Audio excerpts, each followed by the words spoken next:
So part of this is just for me to try to talk this through as we have lessons learned. It's something that we're currently going through as we're currently on LADI. And I'm trying to get an understanding of this, and this is a little bit of sharing what I've learned and hoping that maybe there's some more information out there as we go forward. This is something that, as I was digging around, I really didn't see a whole lot out there that was they talked about basic designs and some other kinds of things, but no one actually talked about any kind of real-world experience. There was a few papers, there wasn't that much at this particular point. So a little bit about LADI. LADI was designed to be our first mission on our modular common bus that we had prototyped. And the point of this was to be able to have it be reusable and be able to reconfigure it for a number of different kinds of missions. We had initially started off prototyping a lander, a lunar lander, and as LADI came on, we reconfigured this, and the emphasis was to use it in, again, very modular, and also to be using as many COTS components as possible. The other part that Karen had talked about yesterday was the concept of model-based development. This was something that our management felt very strongly. This was something that has been used in other kinds of programs, primarily AFRL, and it's something that they really wanted to emphasize as we're moving forward. Again, looking at the primary mission was looking at the atmosphere and the dust that was going on. It was seen, but it was never really measured. They never were able to look at it. And the other one was other part of LADI was a tech demo of laser communications, basically to be able to prove out the difference between going up from a dial-up modem to something I would actually like to have at home. And Doug Foreman's going to be talking about that later on today. So one of the things that happened as we were getting there is that because we were launching over the eastern seaboard at night as an ICBM, there were some fabulous pictures that were going all over the internet. And this is one that was taken very close to Wallops. Wallops it's right on the Maryland-Virginia border. And so it was incredibly bright and was able to be seen all over. And it's interesting to see an ICBM actually going over Washington, D.C. And it was able to be seen pretty much all up and down the eastern seaboard, as well as all the way over New York. And there were just dozens and dozens of pictures that were filed up on the internet. And it was really one of those that was spectacular to see. The other one that had happened that was sort of noteworthy was that they had a number of cameras that were taking pictures this was the first time that they had used this particular launch pad, and they had used the Minotaur 5. And because of that, they had it very well instrumented. And this was published on net, and it went all around. So Space Frog is now one of those legacies of LADI at this point. So one of the things that was unique, at least as far as the EDAC concerns, was the trajectory.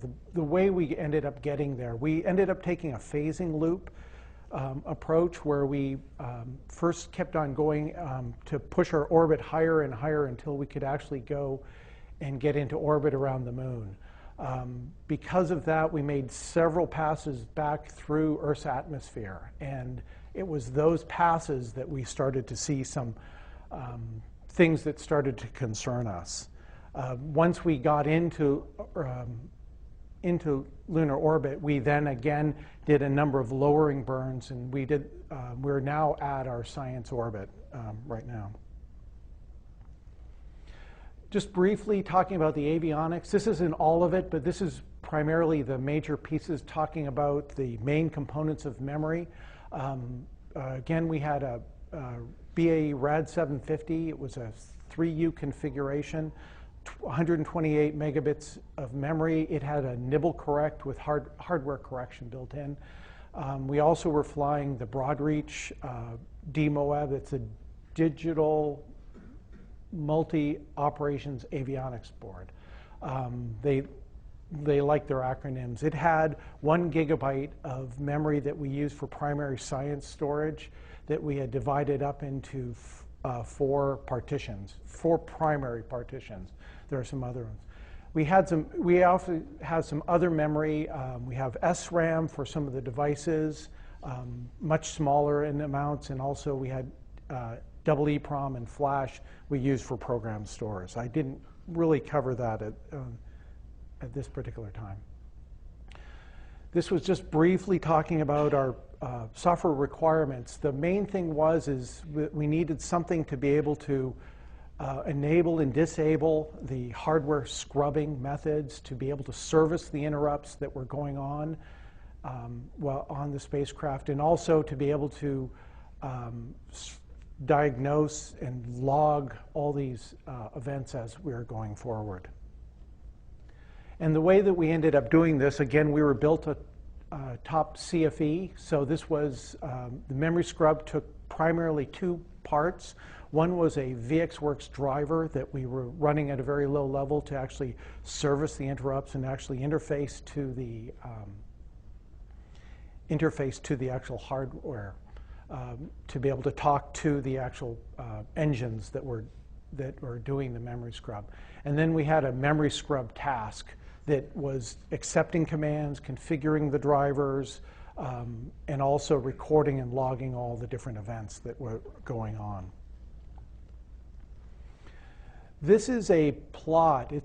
I wish their axes were on this. This is actually done by someone on our flight software team. And he went through and analyzed this. The blue line is actually our orbits as we go through each of our phasing loops.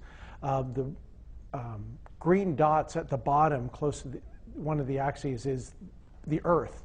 And you can see that as we come down to, in our perigee maneuvers, that each of them, we had these large clusters of events that we weren't necessarily, we knew that we would have some, but we had no concept of how many that we would actually be getting. And so this is to show you, the other ones are scattered around all the way through all the different orbits, but we had again, these large clusters that were happening during each of these maneuvers. This is a closer detail as we came in, and it's interesting that this is, as it goes from left to right, this is coming in, getting in close to Earth and then leaving. And it's interesting that primarily all of our events were happening as we were leaving. This whole grouping is about 45 events that ended up happening over a very tight period of time. And we actually did have, it's clocked in here, is also Star Trekker upsets during that time. Star Trekker, it's interesting, this was, looking at the documentation, they didn't have memory scrubbing, they had memory washing. We're assuming that it was a language difference between all of it. But again, we never really lost operations of anything, but we were getting these high numbers of events. Looking at the second pass, that we got less events, but we still did get them. And again, they happened in exactly the same sort of pattern. And then the third pass was a few more. And again, you can see that there were some more Star Trekker events that happened. Where we are right now is that we're in a roughly 50 to 20 kilometer orbit going around the moon. We're seeing approximately 1 to 2 events a day. And, but we still are seeing these groups of events. It's actually interesting that we've had uncorrectable. And it's interesting, talking about the terminology, we started saying uncorrectable, and it's not that the hardware was damaged, but we had lost information. And so we had to go back and eventually we started calling them multi-bit errors because, but we had to go back and say, yes, the hardware is still fine. We're not sure how we would prove that the hardware is still fine, but but at this point we have no indication that we ever had a problem. One of the biggest issues that we were trying to look at was, and this is something that was a large time use, is figuring out where in memory, what was there, what was going on at that particular location in memory. And what we noticed that after we looking at this, also at the addresses, is that we were having sensitive spots. We were trying to understand, is this due to geometry? Do we just simply don't have enough events that were going on? Or what exactly was happening during those particular times? The lessons learned that we were going through is that events can really happen in large groups, and in fact, they were happening so rapidly that we felt like we probably lost data. We were looking at this, that these were single-bit events that happened, and that we didn't really lose any information, but we weren't able to log all the information as we were going forward. The Van Allen belts effects, just due to the phasing loops, were much higher than we had expected. We knew that we were going to get some hits. We just had no idea of the level of what was going on. And that the other part of this is that the events were happening pretty much anywhere, okay? That although the perigee maneuvers, that we were getting a lot more events then, we've gotten pretty much events all the way through here, and we still are getting them as we're into Earth orbit. And we are seeing some unusual events that we've seen, that bits that take longer to clear, or take multiple tries to clear, and we're still trying to understand. It's something that we're spending a fair amount of time as a engineering team trying to look at, as the real-time operations folks are asking us questions. Is this normal? It's interesting, one of our set leads is saying that, that you design a spacecraft, you keep on moving forward, but the moment the spacecraft launches, and we were launched off and turned on, that our new normal is being defined. That, it doesn't really matter what was planned for, whatever's working up now, whatever's in space, that is normal, and that's what you have to deal with. And that was something that he's constantly emphasizing, and our goal is to understand what that new normal was. The other things that we would like to try to figure out as we're going through, that we have basically the memory locations of where our sensitive bits of, where the fat tables are in memory. We have those mapped out, but what we don't have is sort of we don't have good reverse mapping tools. So like if somebody comes up with an address, is this something we have to panic about, or is this something we can just simply let go? Is this a chunk of memory that's unused, or is this something that's going to cause us some kind of critical problem very short? And what do you do about it when those kinds of things happen? And we've also tried to figure out what the exact location of the data files are. Our laser communications has really helped that as we've gone forward. And again, I think Doug, I don't want to take anything, he'll talk about how that we actually utilize that and what's been going on. We've tried to improve the logging events and try not to lose information as we're going forward. It is being straightened out, and one of the things that we also would like to do is to try to figure out a better way of injecting errors during testing. That this is something that we could exercise, but it wasn't straightforward, and compared to everything else that was automated and we were really able to exercise, this is one thing that, given where we are, if we start doing these kinds of missions again, I think that we would want to spend more time trying to figure this out. And with that, I'll leave one, as Laddie's leaving again, slide. So are there any questions?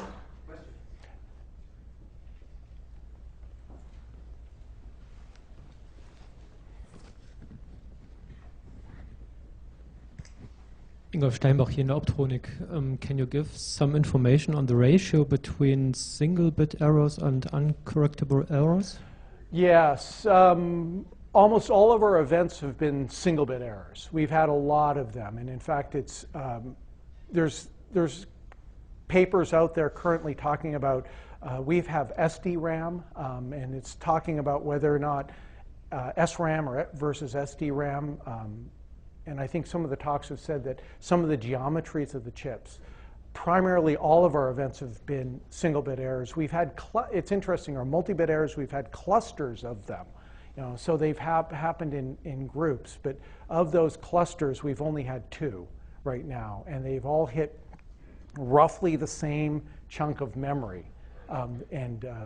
Again, when we went back and did the analysis of that, that was one of the things that we were spending quite a bit of time. One, making sure that we don't think we have a problem, and two, making sure that we haven't lost any information. And as it stands now, because of having the entire file systems on the ground, we were able to look at the memory and know that we didn't lose any information because of the location and everything else. So this is new. No phenomenologist had predicted that you would see these clusters as you go up through the belts? Nobody characterizes. They tell you you're going to get this many events. They don't say you're going to get this many events over this period of time, or you're going to. This is sort of the characteristics of it, and that's something that I would love to be in conversation. And we've talked to other people, but this particular configuration, again, this is the first time a lot of this hardware has all gone into a lunar orbit. It's gone past even a geo orbit. So it's a new experience for a lot of the different avionics. And there's also a non-determinism in your memory layout, like there's a Monte Carlo in the linker loader, or you're using some sort of dynamic allocation where you don't know a priori where things are going to land?